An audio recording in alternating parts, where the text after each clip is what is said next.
that's my gun. Well, straight to Santa Fe he drifted, and he mills around the town, sort of getting of his bearings as he pours his liquor down. But he's a-watching, always watching every hombre in the place, like he's maybe sort of looking for some certain hombre's face. Then one night he saunters careless to the place of Monty Sam, and he does a little playing like he doesn't give a damn.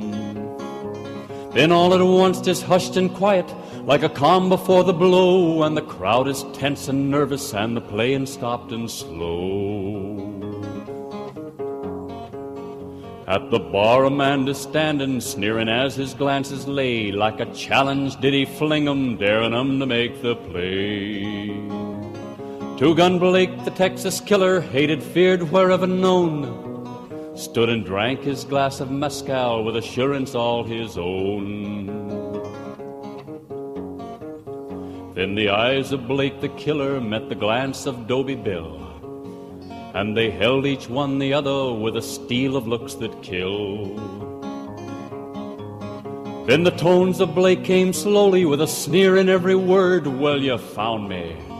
But the other gave no sign he saw or heard. Walking calmly towards the speaker, he advanced with steady pace. Then he grinned, and quick as lightning slapped him squarely in the face. "Shoot, you snake," he whispered hoarsely, "shoot, you lily-livered cur. Draw, you're always strong for killing, now I'm here to shoot for her." Some there was that claimed they saw it as the killer tried to draw, but there's no one knows for certain just exactly what he saw. I'll agree the shooting started quick as Blake had made a start, then a brace of bullets hit him fair and certain through the heart. As he fell, his hand was grasping for that gun he'd got too late, with the notches on it showing like the vagaries of fate. And the man who stood there looking at the killer as he lay murmured, "Nell, I've kept my promise, I have made that scoundrel pay."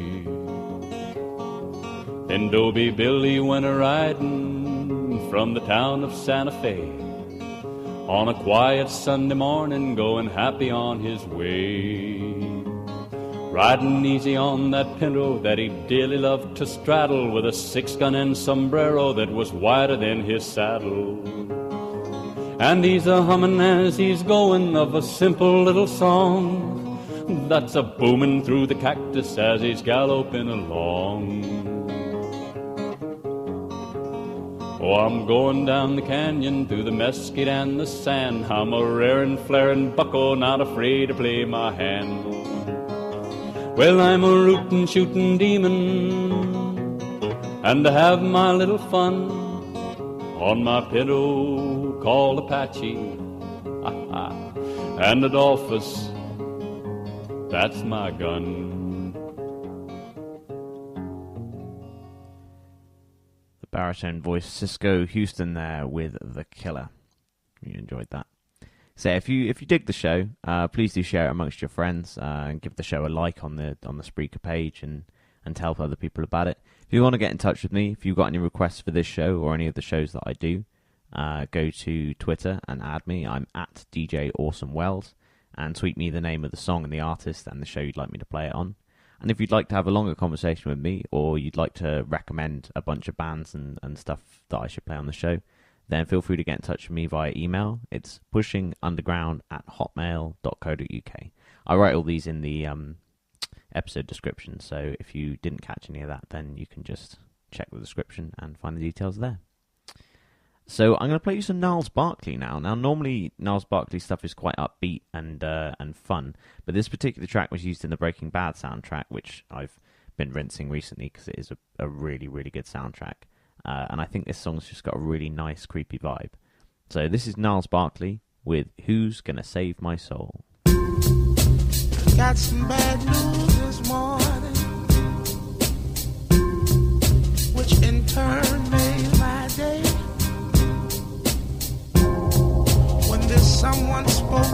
listen, all of a sudden has less and less to say. Oh, how could this be? When all this time I've lived vicariously. Who's gonna save my soul now? Who's gonna save my soul now?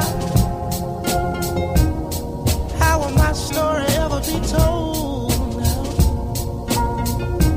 How will my story be told now? Made me feel like somebody, like somebody else. Although he was imitated often, felt like I was being myself. Is it a shame that someone else's song was totally and completely dependent on? Who's gonna save my soul now? Who's gonna save my soul now? I wonder if I'll live to grow old now. Getting high 'cause I feel so low now. And maybe it's a little selfish. All I have is the memory. Yet I never stop to wonder, was it possible you were hurting worse than me? Still my hunger turns to greed. 'Cause what about what I need? And oh, who's gonna save my soul now? Who's gonna save my soul now? Oh, I know I'm out of control now. Ooh, tired enough to lay my own soul down.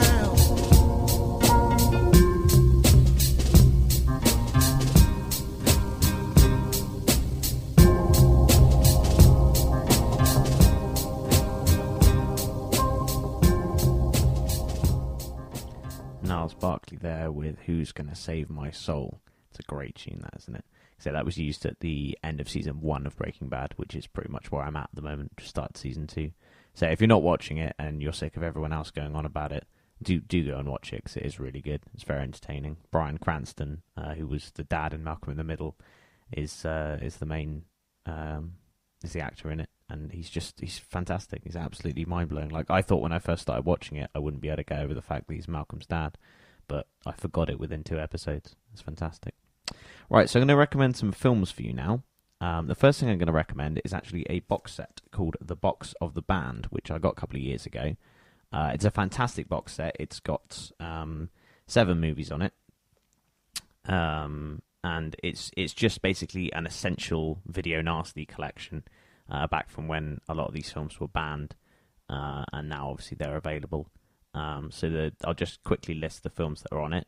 It's got I Spit on Your Grave, which is a fantastic sexploitation film, which I really enjoy. I think it's a great film. I think it's really, really well done.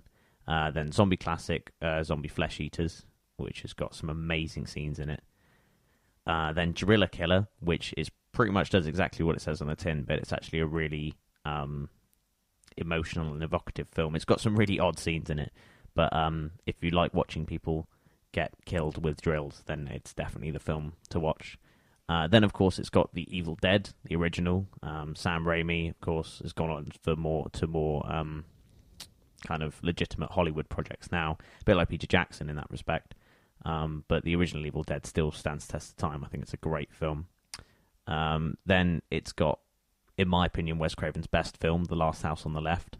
As much as I love Nightmare on Elm Street, I think Last House on the Left really does stand alone as being a really messed up, terrifying film. Again, it's kind of got a sexploitation vibe, But there's all sorts of great things in it: disembowelment, death by chainsaw, castration, all that kind of stuff. If you've not seen it, it's fantastic and terrifying.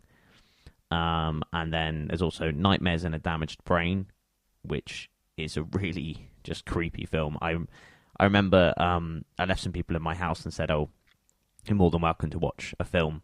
And the people who I left picked up this box set because they thought, "Oh, we'll watch some horror movies." And they weren't really that into horror themselves, but they got as far as the DVD menu of Nightmares in a Damaged Brain and couldn't get any further because it creeped them out so much. It is a very creepy film. Again, it focuses very much on the emotional side of madness, and it is really odd and really crazy. And then the final film is called Ban the Sadist Videos, which is a little documentary about the Obscene Publications Act and video nasties in general. But yeah, it's a really good little box set. You can pick it up on Amazon for like 20 quid. And if you've heard of some of those films but not heard of some of the others, then I can definitely recommend getting any of those films individually. But for like 20 quid to get 7 amazing films, it's a really, really good deal. So the other things that I'm going to recommend to you are fairly mainstream, but I think they are really good. First of all, I want to recommend Sinister. I know there's been a lot of buzz about that. It's on Netflix at the moment, so a lot of people who didn't see it when it was out at the cinema have seen it now, and it's just really quite terrifying.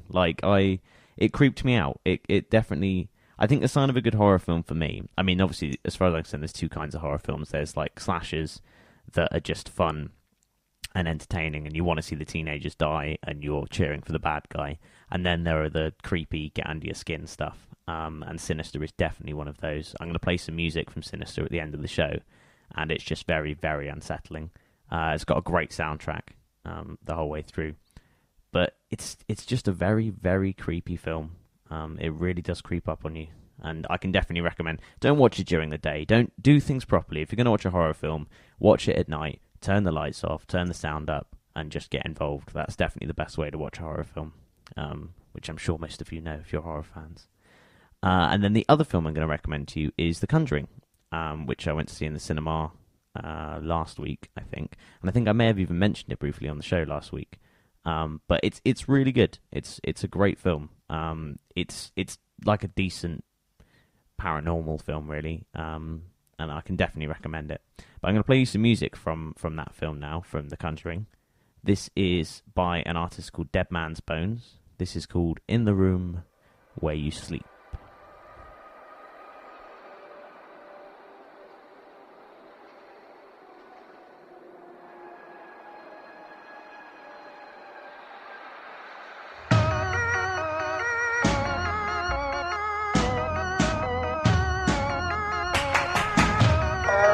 Saw something sitting on your bed. I saw something touching your head. In the room where you sleep, in the room where you sleep, where you sleep.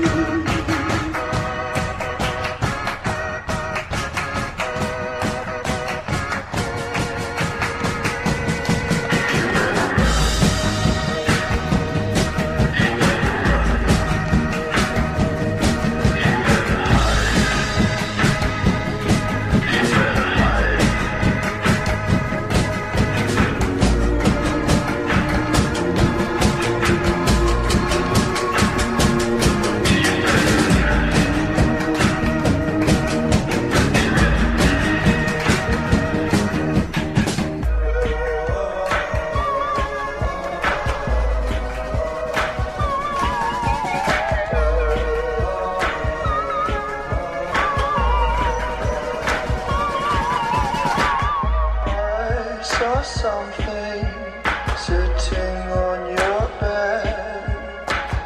I saw something